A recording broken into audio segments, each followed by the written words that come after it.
نحمده ونصلي علی رسولہ الکریم۔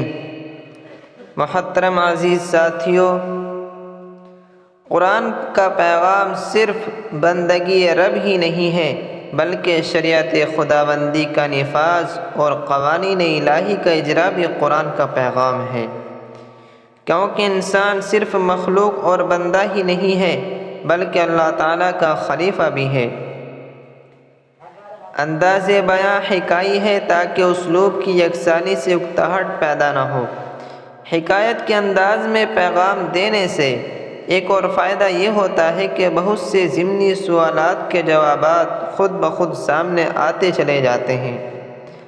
اللہ تعالیٰ نے آدم علیہ السلام کو پیدا کرنے سے پہلے فرشتوں سے اپنے منصوبے کا تذکرہ فرمایا کہ میں زمین میں اپنا خلیفہ پیدا کرنے والا ہوں۔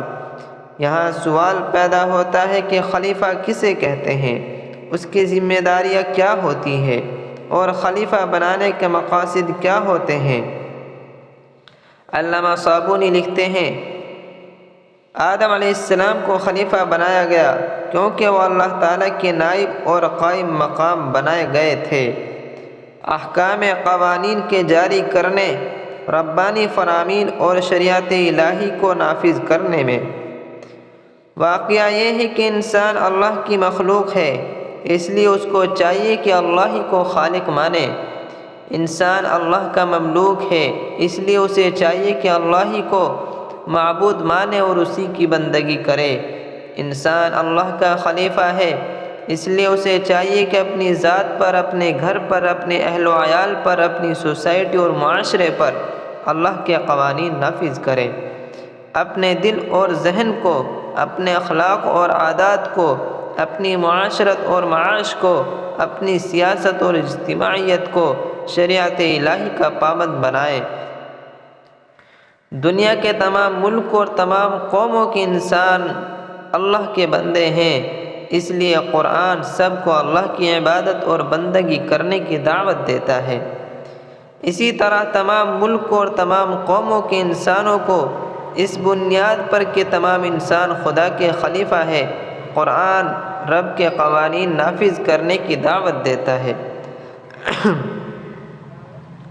فرشتے انسان کو خلیفہ بنانے کی مصلحت اور مقاصد نہیں سمجھ سکے، اس لیے انہوں نے عرض کیا، ہم آپ کی تسبیح کرتے ہیں، عیب اور کوتاہیوں سے آپ کے مبرہ ہونے کے اقرار اور اظہار کرتے ہیں، آپ کی حمد و ثنا کرتے ہیں، آپ کی بزرگی اور عظمت تسلیم کرتے ہیں اور آپ کی پاکی کا اظہار اور اعلان کرتے ہیں۔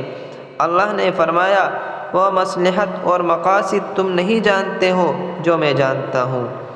صرف پوجا اور بندگی مقصود نہیں ہے بلکہ احکام الہی کا نفاذ اور قوانین ربانی کا اجرا اور تعمیر جہاں اور ایجاد اور اکتشاف اور قیام عدل و انصاف، قیام امن و امان بھی مقصود ہے۔ حیوانیت اور ملکوتیت کے امتزاج اور توازن سے طرح طرح کے علوم و فنون نوع بنوع کی توانائیاں ظاہر ہوں گی اور صلاحیتوں کا اظہار ہوگا اور ہزار قسم کی ترقیات اور ارتقاء کا ظہور بھی پیش نظر ہے۔ اس لیے انسان کو پیدا کرنا اور اسے خلافت کے منصب پر فائز کرنا ضروری ہے۔ اگر صرف پوجا پرستش پیش نظر ہوتی اور دیگر کار جہاں پیش نظر نہ ہوتے تو انسان کو خلیفہ بنانے کی ضرورت نہ ہوتی۔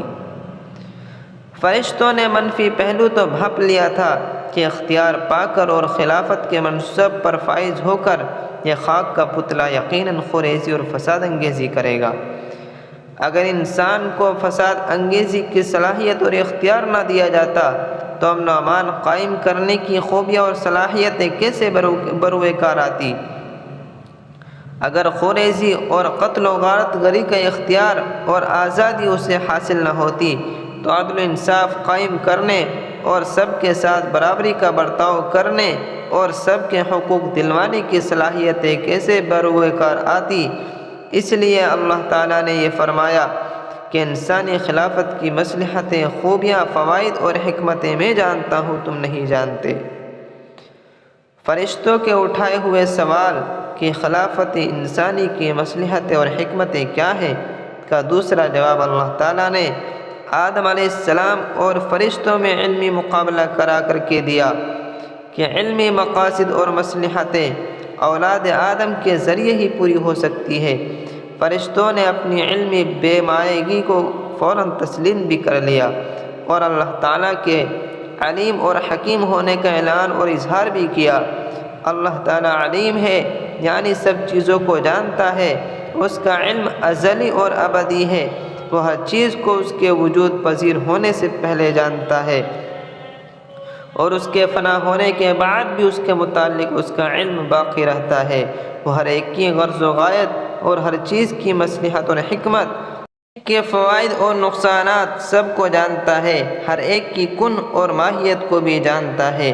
اللہ تعالیٰ پوری کائنات کا خالق ہی نہیں بلکہ حکیم بھی ہے۔ ہر چیز کی تخلیق میں جو مقاصد اور اغراض پیش نظر ہیں وہ سب حکمت پر مبنی ہے۔